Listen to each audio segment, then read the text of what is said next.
pagi, saudara-saudara sekalian. Ya.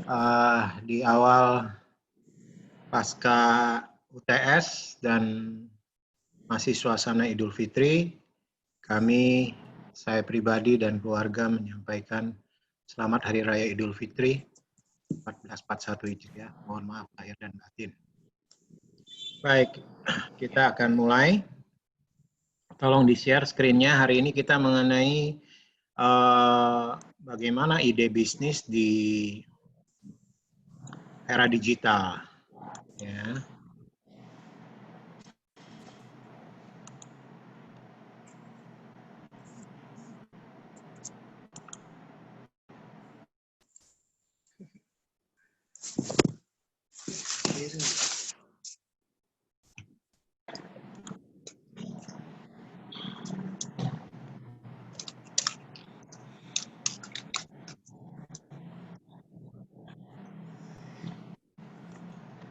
Ya, jadi hari ini kita punya topik mengenai ide usaha kreatif, inovatif di dalam koridor, kerangka, atau framework technopreneurship.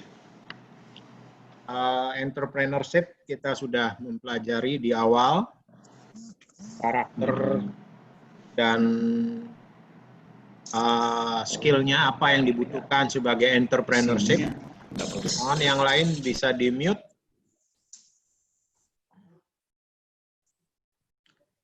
Oke, biar kita bisa smooth, lancar.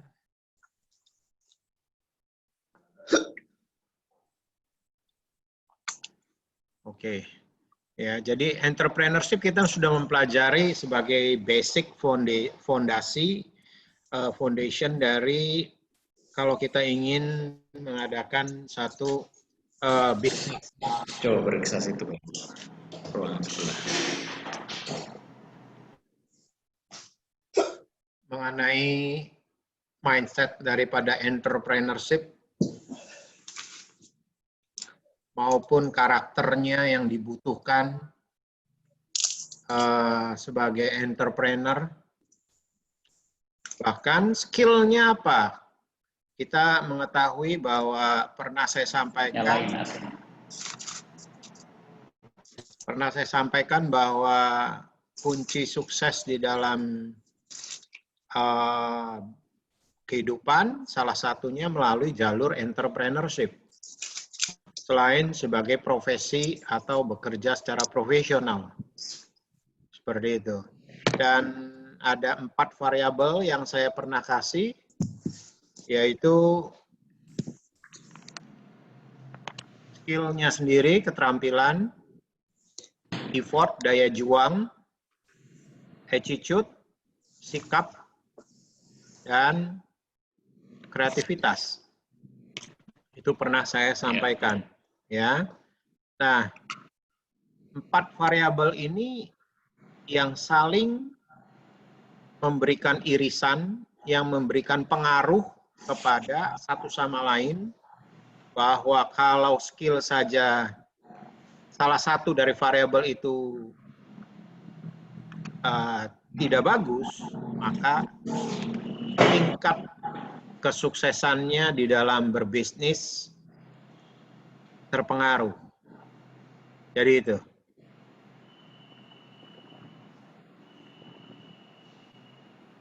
Ini screen-nya nggak bisa di-share, Pak.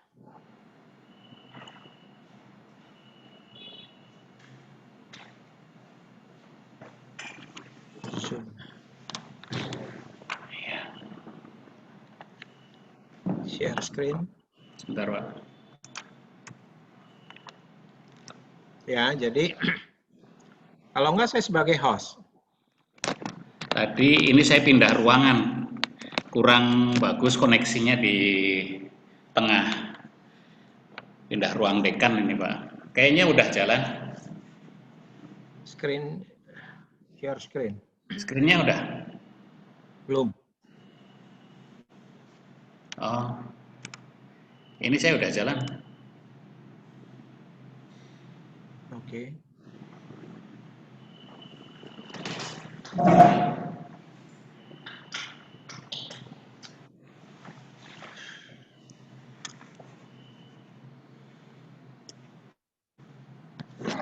gimana Pak? Ya, gimana? Jalan. Sebentar.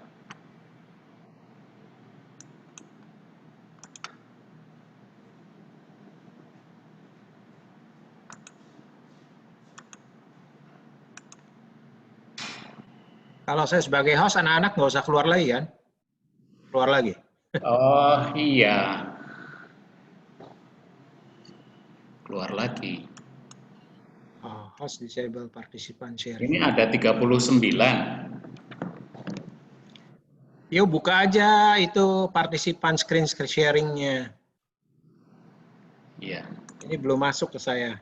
Oh, sebentar.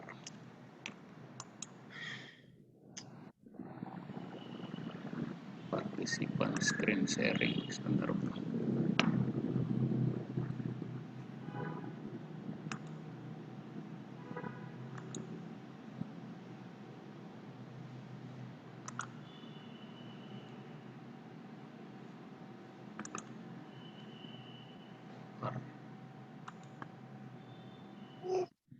Hmm.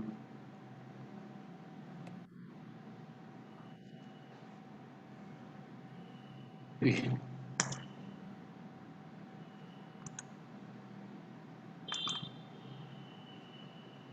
Jadi tadi yang seperti saya sampaikan 4 variabel skill sebagai keterampilan itu penting sekali, tapi tidak harus dari satu orang. Kalau bisnisnya itu Anda belajar berkelompok, berkolaborasi 2-3 orang, bisa saja salah satu atau 2 orang atau memang bertiga satu kelompok itu skillnya memang saling menunjang. Misalnya bisnis digital untuk desain grafis. Yang satu jago di fotografi, yang satu jago di video editing, yang satu jago di marketing online, itu bisa skillnya itu saling menunjang. Itu yang disebut kunci keberhasilan di dalam bisnis. Kemudian selain skill juga yang disebut daya juang atau daya usaha. Ya ini tetap menjadi karakter pengusaha, nggak bisa masa bodoh, nggak bisa malas, daya juangnya harus tinggi.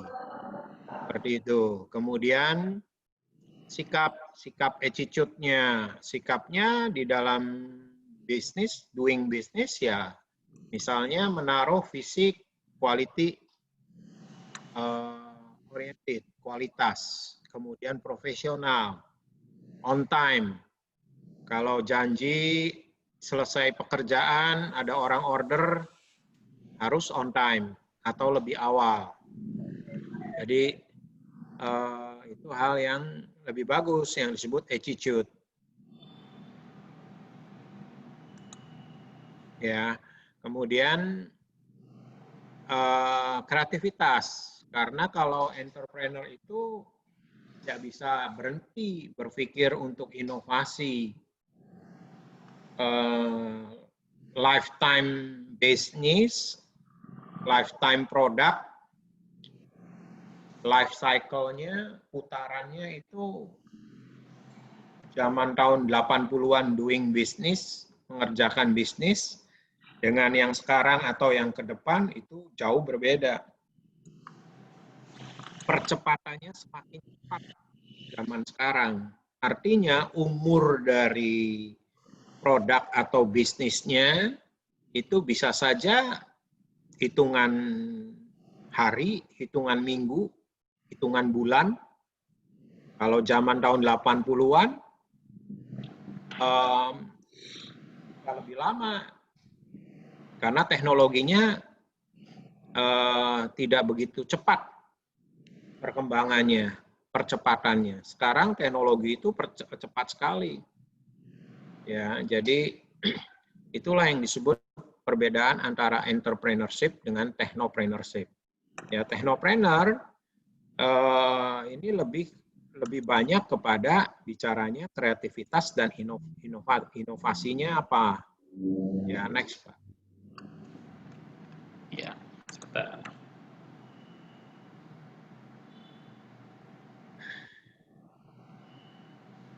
Are you ready, Pak? Masukkan. Ini di saya masuk. Oke, Apa nggak masuk? masuk sebelumnya. Nah, Previous page, Pak. Oke. ya. Nah, zaman dahulu, artinya zaman saya masih awal mengerjakan bisnis di awal-awal, saya sempat cerita, saya SMP sudah kelas 1 karena ekonomi susah, mengerjakan bisnis sendiri, meskipun ya artinya struggle banget ya. Itu tahun berapa ya? Itu tahun tahun 70-an, 76, 77. Saudara mungkin belum lahir ya. 80-an, 84, 85 sampai 89, 90 lah. Saya sudah mengerjakan pekerjaan yang dengan BUMN yang terbesar, yang bergerak di oil, itu luar biasa. Karena dulu oil adalah, minyak adalah tumpuan bagi negara untuk bicara kekayaan. Makmurnya negara, salah satunya sumber dayanya adalah minyak dan mineral. Sehingga ya saya sempat mengerjakan pekerjaan-pekerjaan yang berkaitan dengan minyak, dengan the oil company yang besar, the biggest company. Ya, pekerjaan awal hanya 18 juta sampai mendapat kepercayaan yang cukup tinggi, ya. Tetapi sekarang sudah berubah zaman. The Economist menyampaikan the world most valuable resource is not longer oil. Jadi sekarang yang disebut the most valuable, yang paling bernilai, sumber daya yang paling bernilai di dunia ini sudah bukan minyak lagi, tetapi data. Itu majalah ekonomis yang terkenal di dunia yang sampai sekarang masih menjadi referensi kalau bicara mengenai bisnis. Ya, karena di situ ekonomnya, researchernya banyak sekali dan jago-jago. Nah, kenapa data? Coba aja kenyataannya sekarang. Kalau pengusaha-pengusaha muda, pendiri startup yang sekarang menjadi unicorn. Jadi startup awalnya karena omsetnya tidak terlalu besar itu sudah miliar. Tapi sudah di atas 100 miliar itu sudah unicorn, sampai triliun.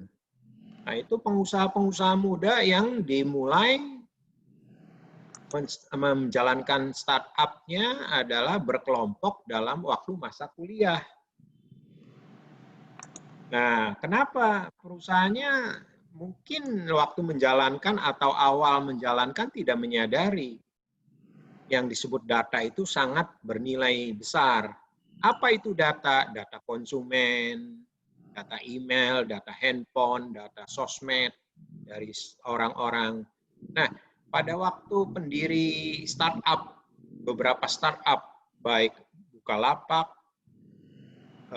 Tokopedia, dan lain-lain ya, itu pada waktu masih kuliah, historisnya, sejarahnya mereka bercerita bahwa tidak menyangka bahwa bisnisnya itu bisa membawa mereka menjadi konglomerat muda. Nah, karena apa? Dengan sistem digital aplikasi, orang mendaftar, orang beli. Kalau beli itu mendaftarkan diri. Semua datanya atas diri saya mendaftar. Saya mau beli online. Maka data saya itu masuk semua. KTP, NPWP, kredit card, atau sekarang dengan digital money, seperti OVO dan lain-lain. Semua masuk. Nah, itu yang disebut sangat the most valuable resource. Itu yaitu semakin banyak followers, semakin mendatangkan bisnis. Sebab itu kenapa YouTuber, blogger, itu kan didapat dari followers. Followers itu apa sih? yang disebut followers, isinya ya data dari person, dari orang.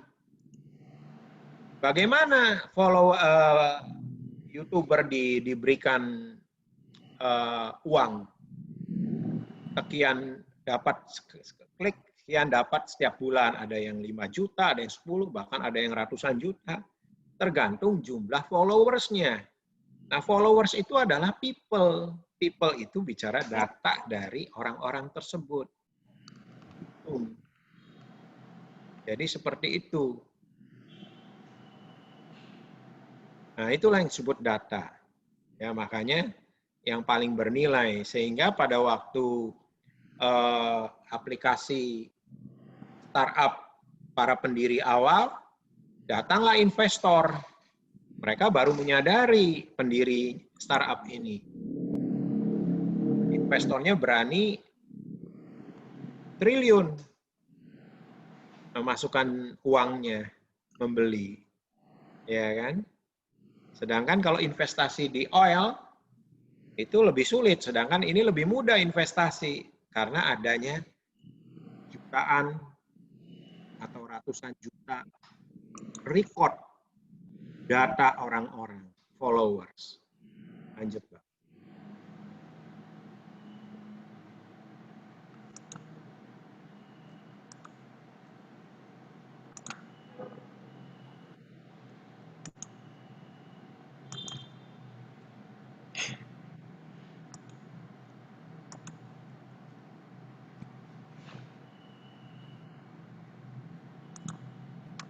Yang mana, Pak? Next page, Pak. Why you ask me? Iya.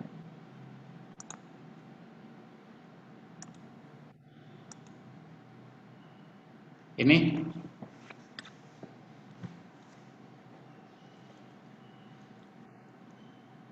Oke, jadi kita menengok Indonesia ke depan kalau mau bicara bisnis digital.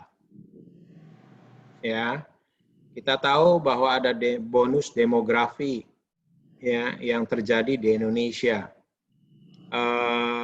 Bonusnya ini bicara mengenai jumlah penduduk. Jumlah penduduk usia produktif di Indonesia tahun 2020, tahun sekarang sampai 2030 itu akan mencapai prediksi perkiraan analisa pakar adalah 180 juta jiwa. Besar sekali, 180 juta jiwa ini usia produktif 15 sampai 64 tahun. Ya, mencapai 70%. Anda berada di usia produktif. Saya masih berada di usia produktif, tapi saya sudah di fase-fase di mana menuju ke akhir 64-an. Seperti itu. Tetapi saudara yang masih rentang waktunya, katakanlah saudara usia berapa? 22, 23, rentangnya masih panjang sekali. Ya, sehingga ini yang disebut usia produktifnya ini jangan sampai malah berbalik karena tidak ada kreativitas, tidak ada inovasi, atau diam, tidak berani. Cari pekerjaan sekarang lebih sulit. Karena apalagi situasi pandemi. Anda tahu, dan kita tahu semua, PHK itu terjadi luar biasa besar. Saya tidak menakut-nakuti dan saya tidak memberikan hoax.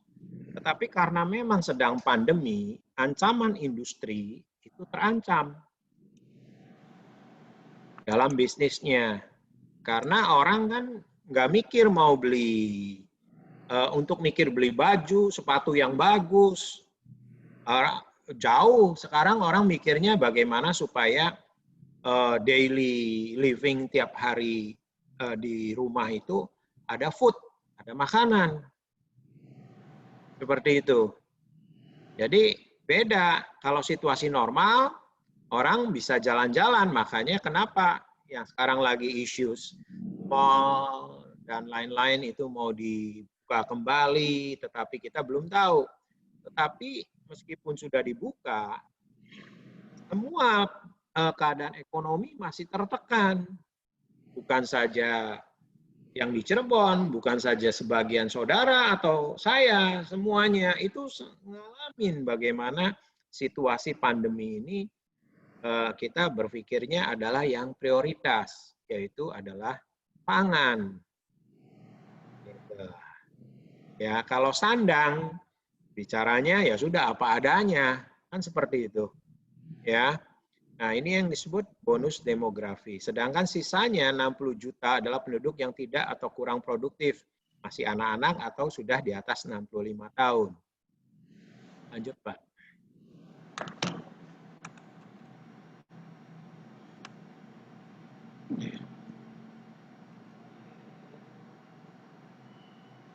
Ya, ini bagaimana mengatasi bonus demografi. Ya, mengatasi bonus demografi, ini bicaranya kalau kita ngambil positifnya pada poin ketiga saja, penduduk usia produktif, Anda di sini diberikan pelatihan. Artinya ini kan bicara kalau pemerintah, negara memberikan harusnya pelatihan-pelatihan. Tetapi bagi kita, khususnya Anda, berarti karena Anda sebagai mahasiswa, Anda harus siap dengan keterampilan yang sifatnya di R40, revolusi industri 4.0, ya kan? Dan Anda sudah pada track yang tepat di jalur informatika, di jalur IT. Tinggal sekarang bagaimana mengoptimalkan keterampilan dan sistem basis kuliahnya supaya tidak hanya mengandalkan basis kuliah di kelas, tetapi ada kreativitas inovasi melalui hima untuk melakukan suatu kegiatan yang kreatif, meningkatkan keterampilan secara praktisi. Ya, misalnya untuk praktek robotik, IoT, ya kan, sekarang data scientist atau big data ikutlah dengan conference atau webinar, seminar online. Ya, jadi keterampilan yang sifatnya mendukung di era digital seperti cyber security, robotik dan seterusnya, big data itu yang perlu Anda lebih kuasai. Jadi sekarang artinya Anda harus menyikapi selama masa kuliah, Anda mesti menyerap, meningkatkan diri kepada keterampilan, kemampuan selain berbasis perkuliahan, juga kemampuan tambahan yang didapat dari seminar online, yang didapat dari hima, yang sifatnya meningkatkan skill-nya. Jadi kalau saya ini lebih baik tingkatkan skill. Kalau hal-hal yang lain, situasi yang kaitan sosial politik, kesampingkan aja dulu. Yang penting kita lengkapi diri kita, kemampuan keterampilannya untuk masa depan saya nanti, saya siap nggak menghadapi persaingan digitalisasi. Jadi itu. Nah, untuk siap, maka sekarang Anda sudah harus punya mindset, punya pola pikir, dan menyerap kira-kira nanti apa saja nih ilmu yang dibutuhkan, keterampilannya, supaya saya bisa mengikuti, beradaptasi di dunia digital yang lebih kental lagi. Yaitu ya dengan yang tadi, robotik, big data, cloud computing, ya cyber security, IoT. Nah, itu perkembangan itu kalau secara struktural kursus maupun pelatihan ataupun kuliah tidak akan terkejar dimanapun, saudara. Mau kuliah di ternama di Amerika, di Australia, jenis pekerjaan, keterampilan yang muncul itu cepat sekali pergerakannya, ribuan, puluhan ribu.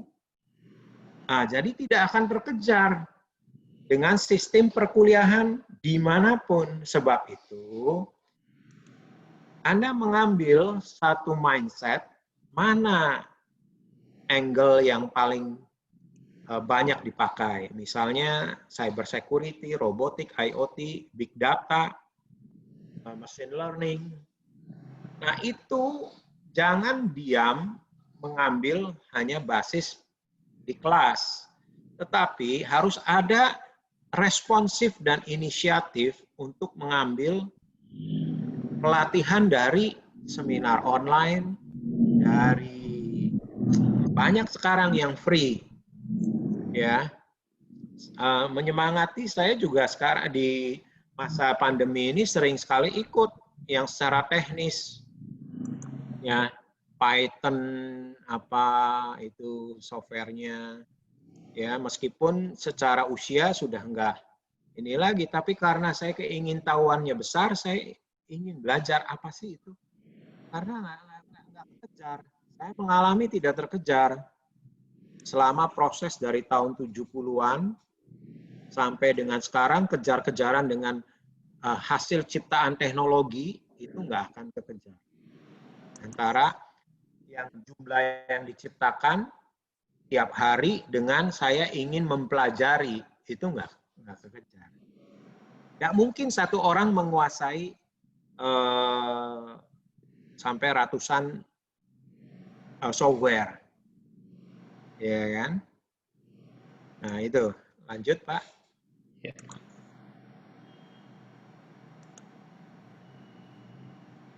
Nah, ini mengenai Indonesia, kita tengok Indonesia. Tapi ini 2019. Saya bisa share screen nggak, Pak? Bisa. Ini saya selesai dulu, saya stop dulu. Enggak, ini lanjut dulu deh. Nanti yang data 2020 saya sudah ada. Oh ya, siap. Lanjut dulu, ini Indonesia, jumlah penduduk. Nanti maksud saya ingin terangkan mengenai Indonesia dari perspektif digital. Ya, yang pakai internet berapa, yang nanti kaitan yang orang mengiklankan di internet berapa, menghabiskan duit melalui internet, belanja e-commerce berapa, itu perlu disampaikan supaya Anda ada gambaran. Ini next dulu karena ini 2019, saya sudah ada 2020. Coba Pak, lanjut dulu Pak. Ya. Ini. Terus lewat. Nah. Ya ini. Nah, perubahan perilaku bisnis di era 4.0. Ya. Mungkin masih ada. Ya, oke. Nah, jadi aplikasi software, online store yang bergerak sekarang ini adalah konsepnya dasarnya seperti ini. Ya. Jadi ini adalah platform yang ada apps-nya, online store-nya. Zaman dulu offline store, toko yang umum di fisik, ya, tidak berbagi tugas antara produser dengan consumer, tetapi dengan adanya platform, tugasnya produser itu berkurang karena diambil alih oleh consumer. Jadi karena consumernya dengan apps, dia tidak langsung kepada produser. Kalau zaman dulu orang mau beli tertentu, dia harus pergi ke produsernya, ke toko misalnya produser itu. Ketemu tatap muka, dia berinteraksi. Nah, produser yang istilahnya melayani penuh 100% consumer. Tetapi kalau sekarang dengan adanya platform, ini platform, si consumer itu datangnya ke platform. Produser datangnya ke platform, membuka lapaknya, menawarkan produknya. Consumer mau kebutuhan datang ke aplikasinya, lihat lapak yang ada di produsernya. Pilih-pilih, kemudian lihat fiturnya, garansinya, akhirnya pilih bayar. Nah, dia yang melakukan sendiri. Ya kan? Yang transaksi pakai kredit card yang ngegesek bukan produser lagi. Tetapi adalah consumer. Ini yang disebut elemen of value exchange. Prosumer, producer, plus consumer itu ada di platform.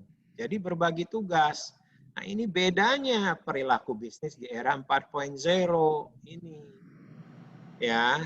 Jadi raw material, production, proses bisnis prosesnya, assembly, distribution. Ini berbagi tugas antara produsen dengan konsumen. Jadi sudah bukan lagi produser lagi semuanya. Lanjut, Pak.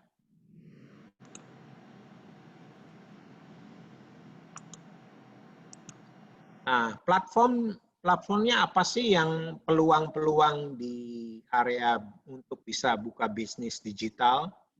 Web development. Ya, Anda kalau jago di web, ada peluang. Tetapi harus kreatif dan inovasi, kata kuncinya.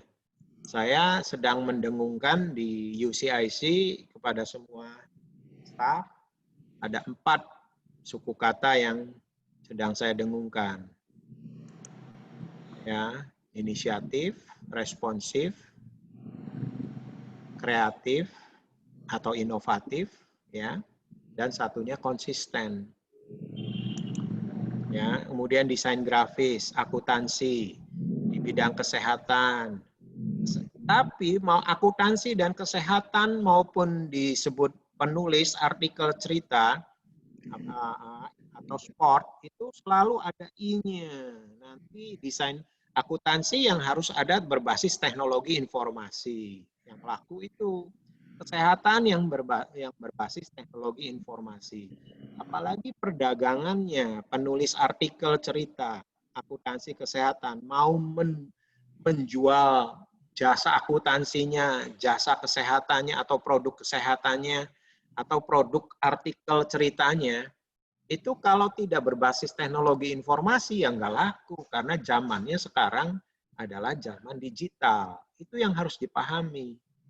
Meskipun ini ilmunya akuntansi kesehatan, kemudian jago nulis news, berita, artikel, ya harus berbasis teknologi informasi.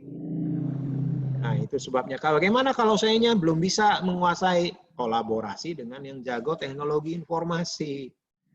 Apakah buka perusahaan jasa akuntansi, kemudian atau apakah ada produk kesehatan, kita bikin aplikasi apps-nya, store online untuk produk kesehatan, sekaligus bikin platform apps-nya untuk jasa konsultasi dokter. Kita meskipun misalnya saudara bukan dokter, tapi saudara jago di apps-nya, aplikasi kesehatan, tawarkan ke dokter di Cirebon A, B, C untuk mulai membuka konsultasi kesehatan via online. Bayangkan pandemi begini, orang nggak bisa ke dokter fisik kalau nggak benar-benar penting dan urgent. Contoh, kalau urgent itu kehamilan yang nggak bisa ditolak. Itu kan. Tapi kalau misalnya flu, atau ini paling konsultasi dasarnya apa? Perlu adanya aplikasi. Ya kan?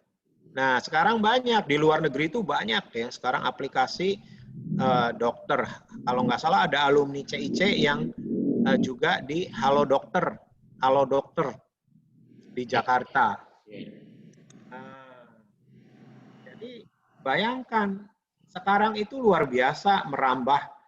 Jangan berpikir saya bukan bidang kesehatan, saya bukan lulusan dokter, sarjana kesehatan. Tapi bisa membuat apps, aplikasi kesehatan, itu mengundang dokter, ribuan dokter, ratusan dokter untuk masuk di apps-nya. Jasa konsultasi. Ruang guru yang tadinya nggak kelihatan apa-apa. Yang hebat bimbingan belajar di mana-mana. Tetapi begitu ada ruang guru, dan masa pandemi ini lebih lagi. Bagaimana mau datang ke bimbel? Nggak bisa. Jadi seperti itu. Ya lanjut, Pak. Ya.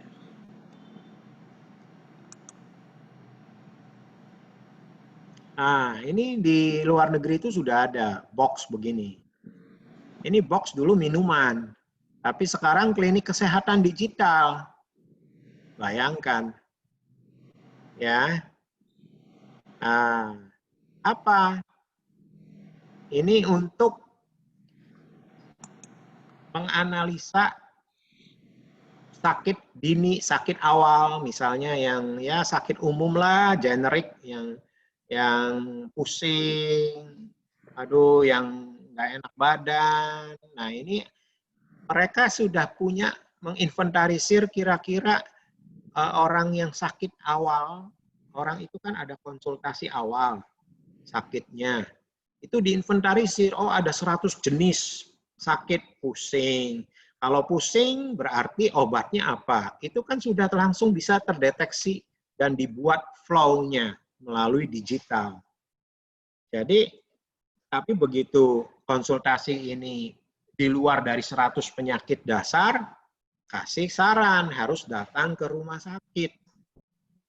Jadi ini pun tidak super semuanya bisa penyakit.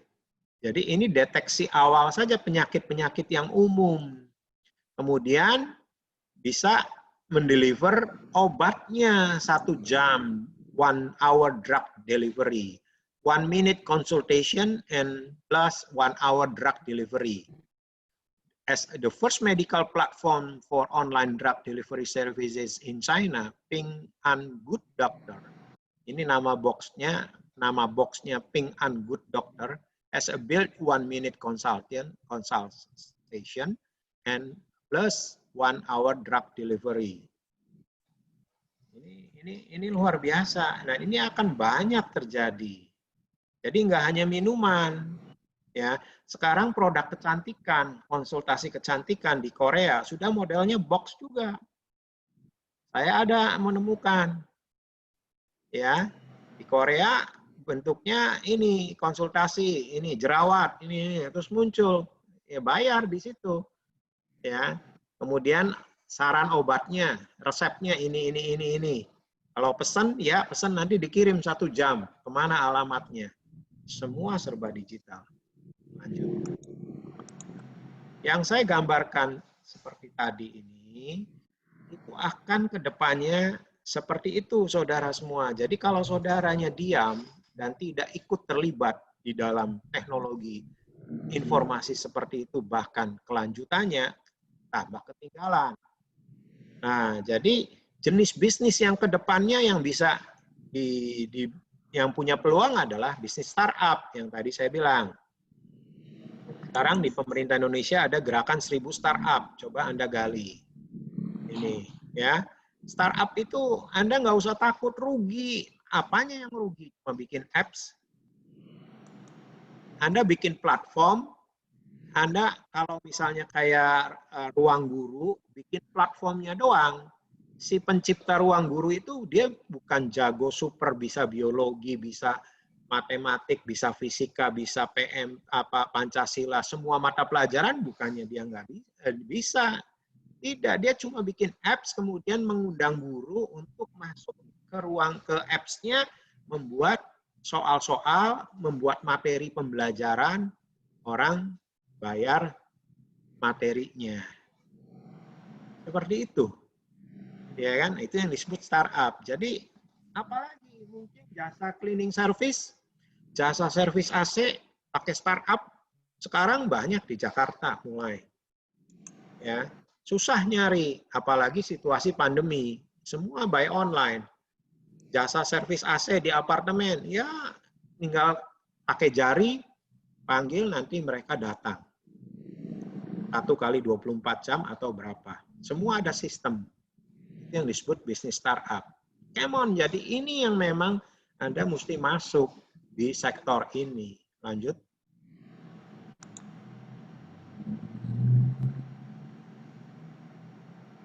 Digital agency, bisnis yang menawarkan jasa periklanan dengan memanfaatkan internet. Nah, kalau jasa periklanan itu masang banner, bagaimana berarti membuat banner digitalnya, desainnya mesti bisa. Kemudian tahu seluk-beluk bagaimana kalau masang banner di website, di Google, bagaimana SEO, search engine optimization-nya, dan seterusnya. Lanjut. IO, usaha kuliner kreatif. Balik kuliner pun sekarang mesti berbasis teknologi informasi. Sekarang nih kafe-kafe pandemi ini, bayangkan saudara, tutup. Kafe yang terkenal di Cirebon manapun semua tutup. Mereka mendadak beralih frozen food. Apa itu? Jual makanan yang di frozen, yang didinginkan, dibekukan. Dan nawarkannya lewat WA, mereka nggak punya online store. Mereka nggak punya aplikasinya. Nah, apakah ini bukan menjadi peluang buat saudara semua yang berada di jalur teknologi informasi? Coba berpikir, pasca pandemi ini masih panjang. Artinya bahwa memang kita mesti punya imunitas tubuh melawan virus, karena virusnya kan tidak mendadak sontak langsung terbang pakai pesawat pindah ke negara lain, ya kan? Nah, itu yang disebut harus berdamai, bersahabat dengan new normal itu adalah ya memang kita realita virus nggak bisa langsung dadak sontak hilang, tetapi kitanya yang mesti menjaga. Pakai masker lah, kemudian kita kalau toh nanti kalau toh PSBB dibuka, diperlonggar, ya kita tetap jaga jarak, ya kita harus mengerti, lebih disiplin. Kenapa Jepang tidak kena pandemi? Karena sebelum pandemi pun sudah menjadi budaya Jepang, kalau pergi kemana-mana mereka pakai masker umumnya orang itu. Jadi sudah bertahun-tahun menjadi budaya orang Jepang kalau keluar banyak yang pakai masker. Sakit nggak sakit. Nah, new normal di Indonesia seperti ini. Ya, jadi usaha kuliner pun berubah. Nah, apakah ini saudara tidak tergelitik? Apa? Dicoba pikir. Pasca pandemi ini apa yang saya bisa bikin usaha? Ini online kok. Nggak, istilahnya nggak ada modal yang besar, nggak usah invest sewa gedung, nggak usah beli peralatan kantor, nggak usah beli sewa peralatan apa yang besar-besar, semua buy online, nggak ada ruginya. Kalau saya di usia Anda, wah, atau Anda punya kebiasaan apa? Kasih tahu kami jadi satu kolaborasi, bikin bisnis secara online. Saling berkolaborasi, kemampuan Anda di IT teknis kuat, kemampuan kami di bisnis kuat, jadikan satu. Antara dosen dengan mahasiswa berkolaborasi. Wah, luar biasa.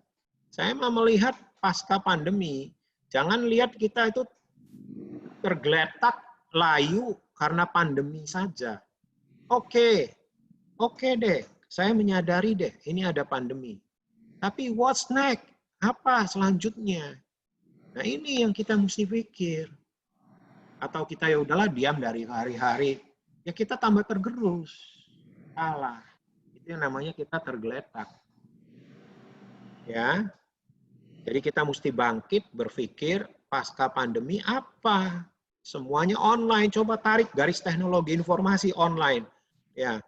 Bagaimana delivery bikin roti bakar? Mungkin enggak.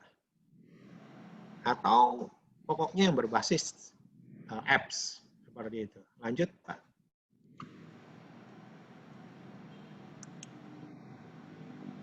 Event organizer, IO.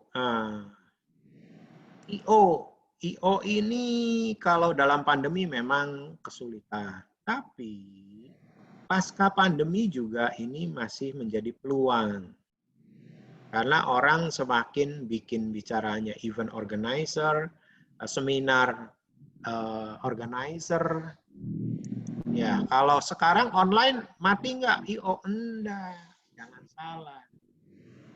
Apa sih hebatnya IO? IO itu salah satunya adalah menawarkan jasa networking-nya.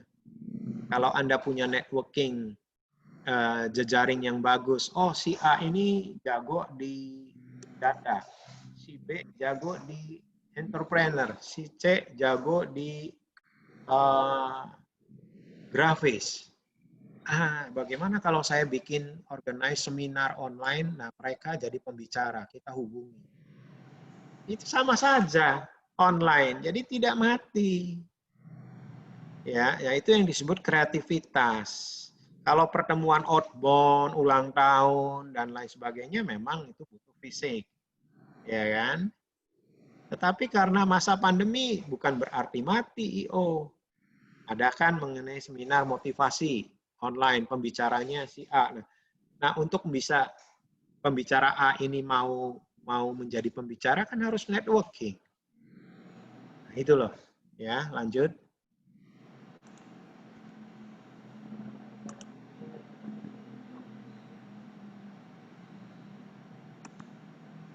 Nah, kedai kreatif, ya ini bicara ke depan. Kalau mau bikin kedai, ya memang harus seperti ini. Jualannya jualan suasana, bukan jualan makanan yang utama sekarang. Tapi yang utama adalah, jadi seperti di dunia barat dan di East, dunia timur, jadi orang tuh bicaranya connecting to the people, prinsip dasarnya. Connecting to the people. Jadi orang tuh platformnya connecting to the people. Bukan kalau platformnya saya pergi mau makan. Saya nggak peduli yang datang itu siapa, saya nggak peduli saya datang sendiri, saya cuma mau makan, selesai pulang, bayar pulang. Itu bukan platform connecting to the people. Karena zaman teknologi, kita sudah terbiasa online, sekarang dikondisikan lebih lagi kita online. Ya kan, pembelajaran online yang tadinya sulitnya luar biasa. Ya kan? Nah, karena sudah biasa online, kita jarang ketemu orang kan. Betul? Nah, begitu karena kita sehari-hari kita banyak online, apalagi pekerjaannya aplikasi, ngadepin laptop terus, komputer. Nah, begitu diajak teman untuk santai, pergi makan ke kafe, itu nggak peduli makanannya.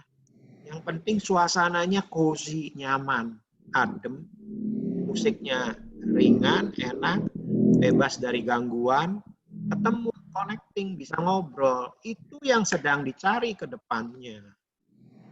Jadi kalau sekarang bayangkan rumah makan yang sifatnya rumah untuk makan saja, sudah ketinggalan zaman. Itu konservatif. Saya datang, milih menu, makan, bayar, pulang. Nggak ada connecting to the people-nya. Nah, sebab itu saya tulis di sini kedai kreatif inovasi, bicaranya suasana, menjamu relasi, rekan kerja, relaksasi pikiran. Yang keempat baru tes makanan dan minuman. Bukan nomor satu tes makanannya. Ya, boleh saja kalau strateginya tes makanan itu menjadi nomor 3, nomor 2, itu nggak ada ketentuan salah. Kemudian pelayanan harus prima, lokasi mudah dijangkau. Relatif sekarang lokasi. Sekarang orang punya mobil mudah. Ya, harga yang sepadan. Lanjut, Pak.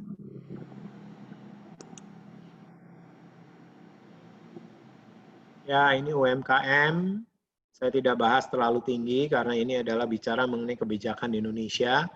UMKM itu ada 62 juta, ya. Jadi 6 juta UMKM akan go digital 2020. Tapi kita tidak tahu dengan pandemi ini apakah masih berlaku. Ya, tapi pajak UMKM masih murah, tapi kita nggak bicara dulu karena kalau kita mau mulai, kita beranikan dulu untuk mulai bisnis. Lanjut.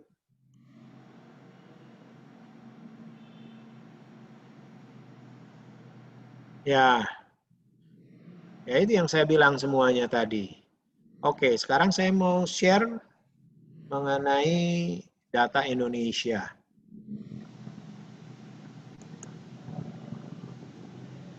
Stop dulu ya berarti, Pak. Iya, sudah. Host disable participant screen share screen. Nggak bisa. Oh. Ya, jadi Bentar, gimana ya? Oke.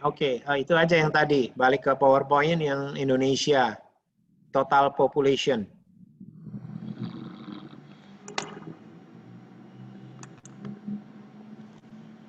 Di 2019 total population itu 268,2 juta jiwa. Ya kan? Sudah balik ke situ, Pak. Di slide ke-6, Pak.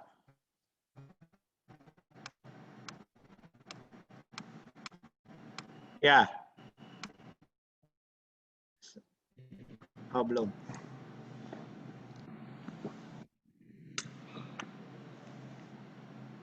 Ya. Nah, di 2020 ada peningkatan. Ya, kalau di situ 268,2. Tapi di 2020 jumlah populasi Indonesia menjadi 272,1. Ini per Januari 2020. Ya, kita tidak tahu angka kelahiran masa pandemi dengan terjadinya efek wabah kematian akibat pandemi, kita tidak tahu, tapi berkisar di sini. Ya.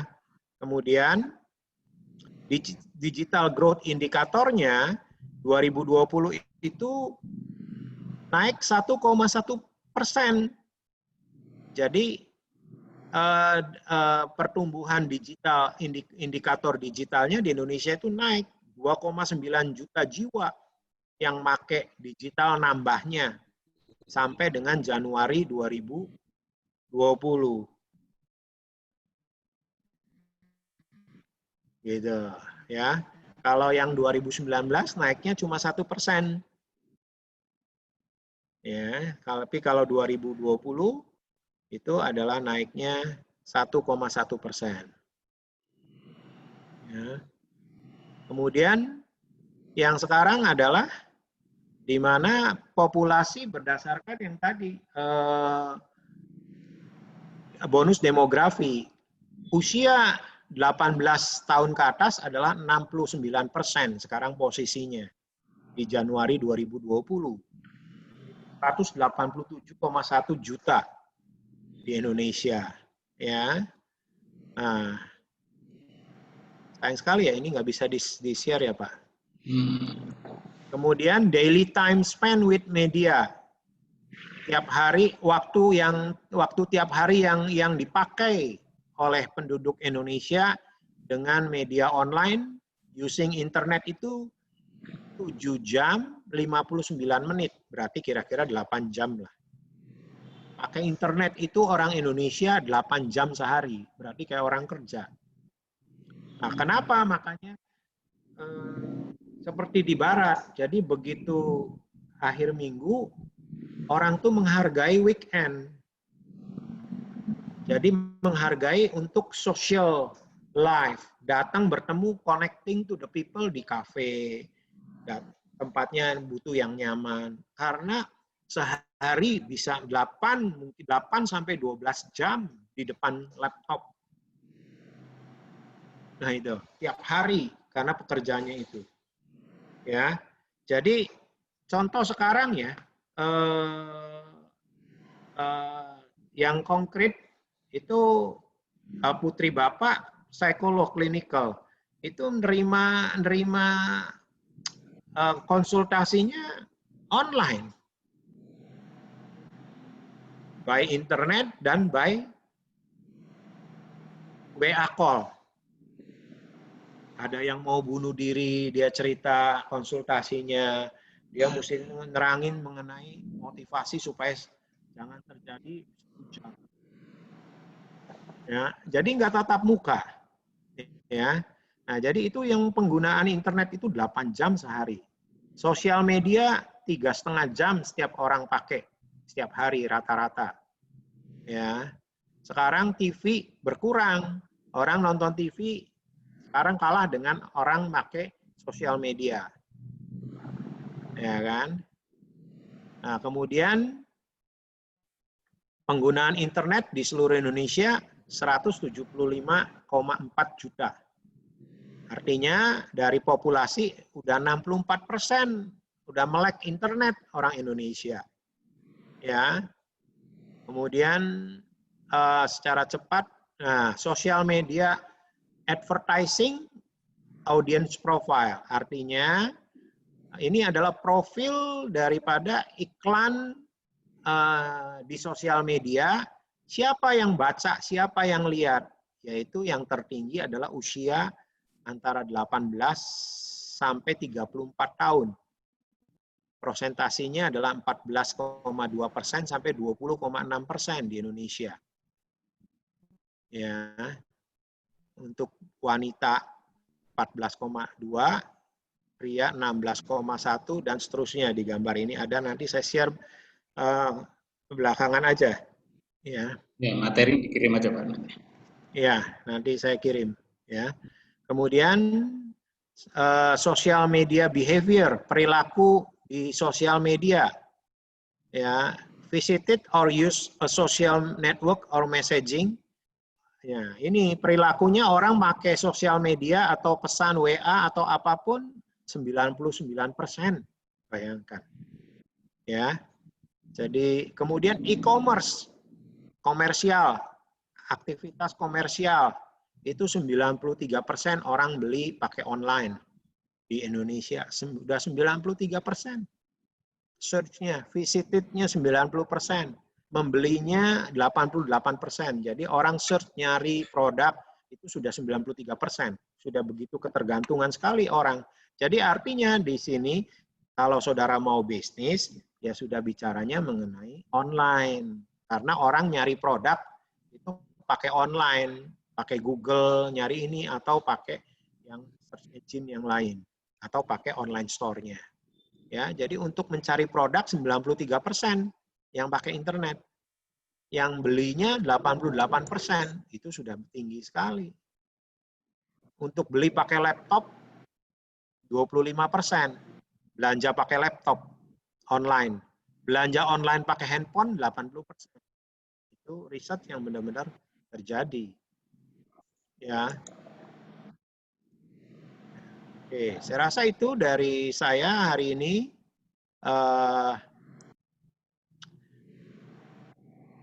Masih ada beberapa grafik lain, tapi itu nanti bisa dilihat saja. Hanya sebagai data dukung, informasi pendukung, saudara, bahwa itu saya ingin cuma memberikan gambaran bahwa kalau mau bisnis, berbasislah teknologi informasi. Data-datanya itu mendukung seperti itu. Ya, terima kasih atas perhatian saudara semua. Semoga saudara kita semua, orang tua saudara, keluarga demi keluarga kita sehat. Amin. Dan tentunya kita berdoa supaya pandemi ini cepat berlalu dari Indonesia dan kita mulai bisa beraktivitas normal. Amin. Terima kasih. Mohon maaf segala kekurangannya. Wassalamualaikum warahmatullahi wabarakatuh. Waalaikumsalam warahmatullahi wabarakatuh. Waalaikumsalam warahmatullahi wabarakatuh. Ya, terima kasih. Demikian dari yang sudah disampaikan oleh Pak Chandra tadi.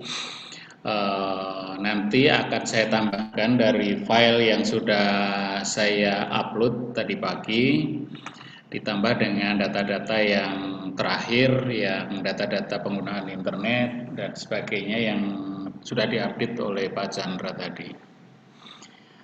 Oke, selanjutnya saya akhiri dulu untuk hari ini. Ada tertinggi di tadi 73 orang yang masuk. Ya, terima kasih. Kita akhiri, kita tutup. Assalamualaikum warahmatullahi wabarakatuh. Waalaikumsalam. Waalaikumsalam warahmatullahi wabarakatuh. Terima kasih, Pak. Sama-sama. Terima kasih.